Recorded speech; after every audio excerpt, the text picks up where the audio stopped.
बुढ़ापे की मजबूरी। पति के देहांत के बाद मैं अपने एक लौते बेटे के यहाँ रहती थी। मेरी बहू का एक अलग ही रूप मुझे देखने मिला, साथ ही बेटे का भी। दोनों के मन में क्या है मैं अच्छे से जानती हूँ।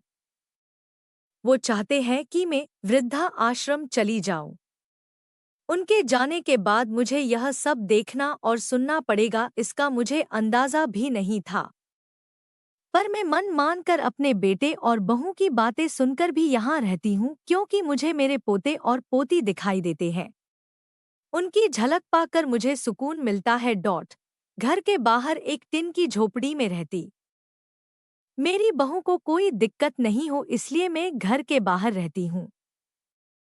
बेटे ने थोड़ी मेहरबानी की है तो ऊपर टिन की चादर लगवा दी है। समय समय पर थोड़ा राशन दे देता है तो मैं अपना बनाकर खा लेती हूँ। मैंने अपने बेटे को कह दिया है कि मेरी वजह से उन दोनों को कोई प्रॉब्लम नहीं होगी, बस मुझे यही रहने दे। इसी घर में मुझे मर जाने दे, मैं बस यही चाहती हूँ। मैं अपने आप को खुशकिस्मत समझती हूँ कि मेरे बेटे और बहू कम से कम मेरे लिए इतना तो कर रहे हैं। मेरा बेटा सुबह 9 बजे नौकरी जाता है और बच्चे भी उसी समय स्कूल जाते हैं। फिर शाम को 6 बजे मेरा बेटा वापस आता है। बच्चे 3 बजे आते हैं। उन्हें आते जाते निकलते देख मुझे बड़ा सुकून मिलता है।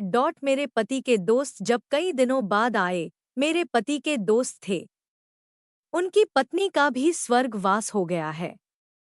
उस समय पर वो हमारे घर पर आया करते थे। उनसे हमारे अच्छे रिश्ते थे। उनका घर हमारे घर से थोड़ी दूरी पर था। पैरों में समस्या हो गई थी, ठीक से चल भी नहीं पाते थे। वो बड़े दिनों बाद मेरे यहाँ आए। मुझे उन्हें देखकर अच्छा लगा। उनका हाल भी मेरी तरह ही था। बच्चे अब उनसे भी परेशान थे। आकर मेरे पास अपना दुखड़ा रोते थे और उन दिनों को याद करते थे। बुढ़ापा हम जैसों को बहुत रुलाता है। उनकी पत्नी का स्वर्गवास हो गया था और उन्हें चलने उठने में समस्या थी, इसलिए वो तो अपना खाना भी नहीं पाते थे। मेरे पास आए तो मैं समझ गई कि यह इतनी मुसीबत में चलकर पुराने दोस्तों के यहाँ चाय और खाने की चाह में ही जाते होंगे। उनकी भी अपनी मजबूरी थी। वो आए तो मैंने उनके लिए खाना बनाया और उन्हें खिलाया। मना कर रहे थे नहीं खाना, लेकिन मुझे पता था कि उनको भूख लगी है। बहू ने खाना नहीं दिया। मेरी बहू ने मुझे और उन्हें खाना खाते देख लिया। वो कुछ भी ना बोली। ऐसे ही वो यहाँ 2 से 3 बार आए। जब भी वो आते मैं उन्हें खाना खिलाती। फिर उनके जाने के बाद जब मेरा बेटा आया तो बहू कहती है कि तुम्हारी माँ कितनी बेशर्म है, पता नहीं किस किस को आजकल बुलाकर खाना खिला रही है। बड़ी मुश्किल से कमाया जाता है और यह लुटाने में लगी। इनका राशन बंद करो, कुछ दिन भूखी रहेगी तो अक्ल ठिकाने आएगी। मैंने कहा कि मैं अपने हिस्से का उन्हें खिलाती हूँ, तुम्हारे पिता के पुराने मित्र है। फिर भी बहू का उल्टा सीधा बोलना शुरू रहा। घर के बाहर रहकर इनको आज़ादी मिल गई है, पता नहीं क्या क्या करती है।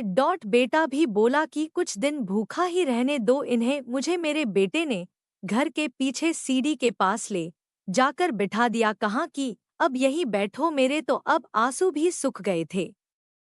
अगले दिन मुझे खाना नहीं मिला। मेरे टिन के उस छोटे से कमरे को बहू ने तोड़ दिया। तब मुझे लगा कि अब मैं गलत कर रही हूँ। एक दिन पूरा भूखा रहने के बाद मैंने सोचा कि मैं गलत कर रही हूँ। मुझे अब अपने बेटे के यहाँ नहीं रहना चाहिए। और शायद गलती भी मेरी ही है। मेरी ही परवरिश में कोई कमी रही है, तभी तो यह परिणाम आया। अगली सुबह मैंने अपने बेटे को कहा कि मुझे वृद्धा आश्रम छोड़, अब मैं तुम दोनों को ज्यादा परेशान नहीं करना चाहती। बहू ने कहा कि एक दिन भूखी रही तो अक्ल ठिकाने आ गई ना। बेटे के चेहरे पर भी अजीब सी खुशी थी। जल्दी से तैयार हो गया। मुझे छोड़ने के लिए बहू कह रही थी कि आज की छुट्टी ले लो, यहीं आस पास मत छोड़ आना, कहीं 3 दिन में वापस आ जाए। मैंने अपनी बहू से कहा कि बेटी चिंता मत कर, मैं अब नहीं आऊंगी। मैंने अपने पोता पोती को गले लगाया। मुझे पता था कि अब मिलना नहीं हो पाएगा। बेटे को भी चाहती थी कि एक बार जी भर के गले लगा लूं, लेकिन वो बोला चलो जल्दी करो। मैंने बहू को कहा कि बेटी अपना ध्यान रखना।